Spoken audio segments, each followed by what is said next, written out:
तो दिल्ली के चुनावी नतीजे आ रहे हैं, धीरे धीरे रुझान है और नतीजों में बदल रहे हैं। बीजेपी की बल्ले बल्ले हो गई है। बीजेपी 45 से 46 सीटों पर लीड ले रही है और जिस तरह से बीजेपी ने कमाल किया और केजरीवाल की जो वापसी को रोका है उस पर हम मंथन करेंगे और बातचीत करेंगे। मेरे साथ आईटीवी नेटवर्क के स्पोर्ट्स एडिटर मनोज जोशी जुड़ गए हैं। सर, इसको क्रिकेट की भाषा में देखें तो किस तरह से बीजेपी ने चौके छक्के लगाए हैं और जिस तरह से जो आम आदमी पार्टी के लोगों को आउट किया, तो इसको क्रिकेट की भाषा में कैसे हम आपको बताएं, आप हमको बताएं। देखिए जी, ओपी शर्मा है, गोपाल राय हैं, हाँ और इसके अलावा विजेंदर, वो मेरे समय के यूनिवर्सिटी के स्टूडेंट रहे हैं, मेरे साथ मेरे सीनियर रहे हैं। इन्होंने चौका मारा है बहुत ही अच्छे तरीके से, यानी चौथी बार चुनाव जीतने के लिए जा रहे हैं वो। बिल्कुल। तो इसके अलावा जो है, जिस तरह से आम आदमी पार्टी जो है बिल्कुल हिट विकेट होती हुई नजर आ रही है, क्योंकि उसके बंदे ही उसको हरवा रहे हैं, मैं देख रहा हूँ। और जो छक्के लगाने का काम कर दिया आज बीजेपी ने, वो कमाल का है। लेकिन मुझे सबसे बड़ी चिंता ये है कि आम आदमी पार्टी ने जो एक स्पोर्ट्स यूनिवर्सिटी दिल्ली में बनाने का जो एक प्लान किया था, बिल्कुल, कहीं वो खटाई में ना पड़ जाए। ये सबसे बड़ी बात है, क्योंकि यहाँ देश में हमने देखा है कि अक्सर जब दूसरी पार्टी आती है तो पहली पार्टी के जो काम है उनको कैरी फॉरवर्ड करने की बजाय उसको वहीं विराम लगा देती है। बिल्कुल, तो एक स्पोर्ट्स यूनिवर्सिटी बनना बहुत जरूरी है। अब मैं उम्मीद करूंगा कि बीजेपी से कि वो बेशक कर्णम मालेश्वरी को उन्होंने रखा था, वहाँ का डीन बनाया था, उनका वाइस चांसलर बनाया था, तो उन्हीं को कंटिन्यू करें और उनके साथ अगर जोड़ना है तो अपने किसी और व्यक्ति को जोड़ दें, लेकिन उनका महत्व कम ना करें। बिल्कुल, ये स्पोर्ट्स के कार्यों को लेकर आपने बताया। लेकिन सर ये बताओ, जो राहुल गांधी का जो योगदान रहा है, तो क्या केजरीवाल को रनआउट ही करवा दिया क्या उन्होंने? एक तरह से जिस तरह से आम आदमी पार्टी का और कांग्रेस का गठबंधन नहीं हो पाया, तो राहुल गांधी ने क्या एलबीडब्ल्यू किया या रनआउट ही करवा दिया? देखिए, कभी आप उनसे केजरीवाल जी से वो हाथ मिला लेते हैं, कई बार हाथ उठा के अपनी जेब में डाल लेते हैं और आलोचना करने लग जाते हैं। तो अब जो पब्लिक है ना, जो मैच का लुत्फ उठा रही है, वो जानती है कि आपकी ये मिलीभगत है, फिक्सिंग है, और ये फिक्सिंग का खेल जो है ना, पब्लिक ने बहुत अच्छे तरीके से समझ लिया है और इसी वजह से बीजेपी जो है उसको उन्होंने जन समर्थन दिया है। बिल्कुल, एक बड़ी खबर ये भी आ गई कि जो मनीष सिसोदिया है वो 400 वोटों से हार चुके हैं। ये इस वक्त की बड़ी खबर सामने आ रही है। मनीष सिसोदिया है वो हारने वाले पहले कैंडिडेट के तौर पर आम आदमी पार्टी से सामने आए हैं। और हम क्रिकेट की भाषा में क्या है, तो सर 400 वोटों से हारे हैं क्या? वाइस कैप्टन हार गए हैं। हाँ, देखिए कितनी अच्छी, कितनी अजीबोगरीब बात है कि कप्तान तो अभी पीछे चल ही रहा है और उप कप्तान जो है वो आउट हो गया, आउट होके बाहर जा रहा है। तो अब उनको पवेलियन से बाहर जाते हुए देखकर मुझे लगता है अलका लांबा से लेकर जो तमाम आम आदमी पार्टी के जो अब सीएम है, करंट सीएम जो है इस समय, उनके भी हाल बेहाल हैं। तो और उनका कॉन्फिडेंस भी बहुत डिगा होगा, डाउन हुआ होगा। तो बिल्कुल, जो केजरीवाल की टीम है, जो पूरी टीम है केजरीवाल की, वो कहीं ना कहीं हार के उसमें खड़ी है। लेकिन ओवैसी का भी जिक्र करना जरूरी है सर। जिस तरह से उन्होंने टिकटें दी हैं, यहाँ पे चुनाव लड़ा है आम आदमी पार्टी के खिलाफ, तो कहीं ना कहीं वो पीछे से काटने में वो भी कामयाब रहे हैं। एलबीडब्ल्यू करें या कहें कि उन्होंने भी स्टंप लेने में कोशिश पूरी की है, क्रिकेट की भाषा में देखें तो ओवैसी ने भी पूरा रोल निभाया सर केजरीवाल को हराने में। केजरीवाल को हराने में कांग्रेस तो थी नहीं, खैर बिल्कुल सही कहा आपने। तो और उसके बाद जो है उसका फायदा निश्चित तौर पर बीजेपी को हुआ है। लेकिन उनके कैंडिडेट्स का यहाँ 5000 से ज्यादा मत हासिल करना बिल्कुल एक अच्छी बड़ी स्कोरिंग पावर को दिखाता है।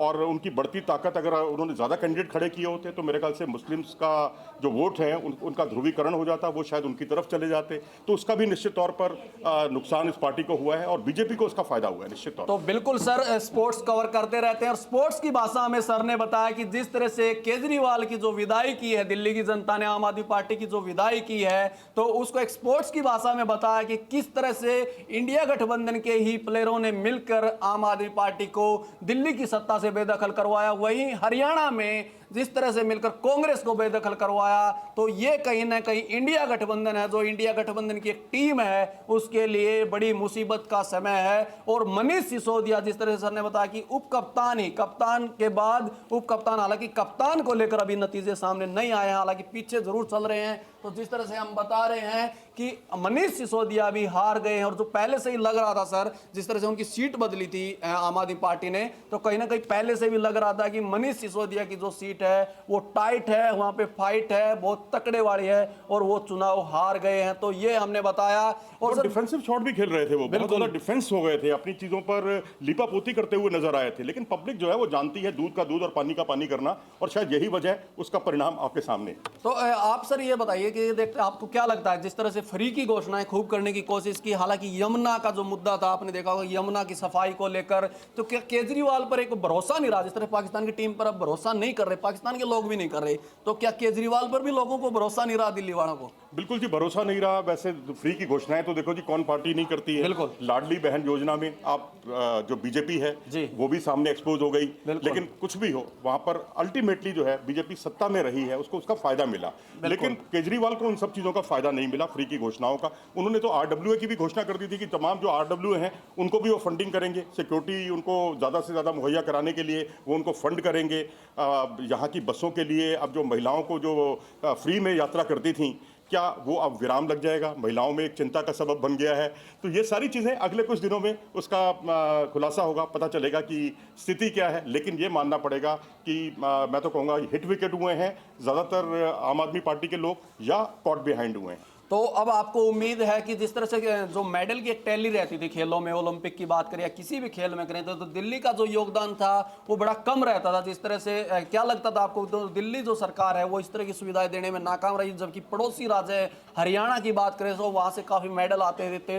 तो क्या लगता था कि केजरीवाल जो स्पोर्ट्स पॉलिसी को लेकर, कोई जैसे हरियाणा में था भाई पदक लाओ पद पाओ, तो क्या इस तरह की पॉलिसी की भी आपको लगता है कि यहाँ कोई ज़रूरत है?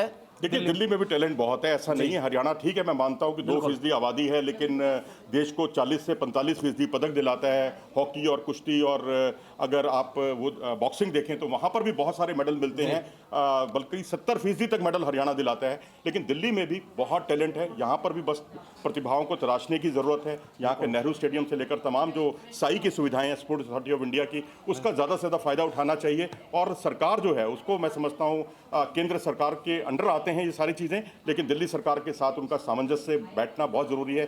मैं समझता हूँ अगर सेंटर में एक पार्टी की सरकार है, राज्य में भी उसी पार्टी की सरकार है, तो विकास की आप ज़्यादा अच्छी तेज़ी से उसका विकास देख सकते हैं, उसकी उम्मीद कर सकते हैं। तो बिल्कुल ये स्पोर्ट्स की भाषा में हमने खबरें जानी, जिस तरह से दिल्ली में आज जो बड़ा उलटफेर हुआ है। हालांकि एग्जिट पोल ने पहले से ही बता दिया था, और एग्जिट पोल एक बार फिर अपनी साख बचाने में कहीं ना कहीं कामयाब रहे। लोकसभा चुनाव में जिस तरह से एग्जिट पोल ने जो दावा किया था वो उसके उलट हुआ। हरियाणा चुनाव में भी एग्जिट पोल ने कांग्रेस की सत्ता बनाने की बात कही थी, लेकिन वो वहां नहीं हो पाया।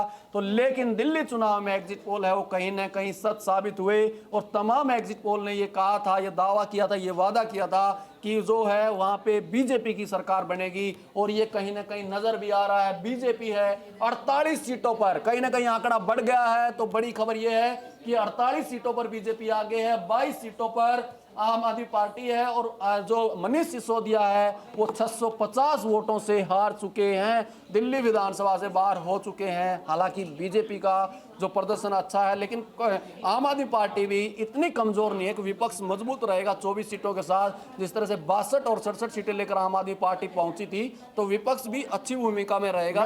मैं तो इसे भी क्लीन स्वीप ही मानूंगा। जो पार्टी 70 में से 67 सीटें जीतती हो, और जैसा कि आपने कहा 70 में से 62 सीटें जीती हो, वो क्लीन स्वीप पहले उन्होंने किया। इस बार करीब करीब इनका क्लीन स्वीप हो गया। लेकिन क्रिकेट की भाषा में कहा जाए तो उसमें तो जब तक आप पूरी तरह सफाया नहीं करते उसको क्लीन स्वीप नहीं कहा जाता। लेकिन मैं समझता हूं पॉलिटिकल सिनेरियो में जरूर ये माना जा सकता है कि अगर इतनी कम सीटें आई हैं, इतने आप धड़ाम से गिरे हैं, तो वाकई उनको सोचना होगा कि जितने आप जो है ना, कितने मर्जी आप लॉलीपॉप पकड़ाते रहे पब्लिक को, पब्लिक इतनी बेवकूफ़ नहीं है, मूर्ख नहीं है। जैसे हमने हरियाणा में देखा, हमारे खिलाड़ी लोग जो हैं ज़्यादातर हारते ही चले गए। कभी आपके हुड्डा साहब जो है अपने जो कबड्डी खिलाड़ी हैं वो हारते हैं, कभी बबीता फोगट हारती हैं। जितने भी प्लेयर्स हैं उनका रिकॉर्ड वहाँ बहुत अच्छा नहीं रहा है इलेक्शन में। हालांकि विनेश जीतने में कामयाब जरूर रही है, वहाँ पे विनेश है वो विधानसभा में पहुंचने में जरूर कामयाब रही। धन्यवाद सर, आप हमारे साथ जुड़े। ITV नेटवर्क के sports editor Manoj Joshi sir थे, जो हमें बता रहे थे कि क्रिकेट की भाषा में भी हमें आपको बता रहे थे कि दिल्ली चुनाव में जो उलटफेर हुआ है, जिस तरह से बीजेपी ने बाजी मारी है, उसका तमाम विश्लेषण सर ने किया है। चलते चलते बस मैं इतनी बात और कर दूं, विनेश फोगट ने सबको अपने प्रतिद्वंदियों को चित किया, बाईफॉल किया, उनको स्टेडियम की छत दिखाने के लिए मजबूर किया।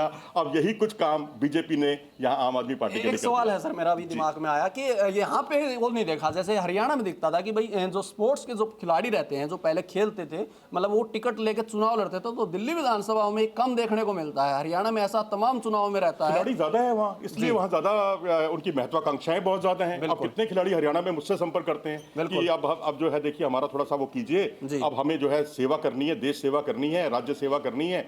जबकि वो चाहते ये हैं कि रूलिंग पार्टी से उनको टिकट मिले, जिससे वो खेल मंत्री बनने पर उनका सपना बना रहता है। तो वही कुछ वहाँ है, क्योंकि यहाँ उतने खिलाड़ी नहीं है, उतने उस उच्च लेवल के खिलाड़ी नहीं है जितने कि हरियाणा में, शायद इसलिए आपको ऐसा लग रहा है। जी जी, धन्यवाद सर, आप हमारे साथ जुड़े, आपने जो जानकारी दी, जो जानकारी शेयर की। तो दिल्ली चुनाव को लेकर हम आपको लगातार अपडेट बता रहे हैं, दिल्ली चुनाव से जुड़ा लगातार अपडेट बता रहे हैं। 48 सीटों पर है वो बीजेपी आगे चल रही है, 48 सीटों पर है वो बीजेपी आगे। 24 सीटों पर बात करें, 22 सीटों पर बात करें तो आम आदमी पार्टी की बढ़त बनी हुई है। मनीष सिसोदिया आउट हो चुके हैं, मनीष सिसोदिया विधानसभा से बाहर हो चुके हैं। कहीं ना कहीं मनीष सिसोदिया ने पहली हार, कह सकते हैं कि आम आदमी पार्टी की तरफ से पहली हार मनीष सिसोदिया की डिक्लेयर हो चुकी है।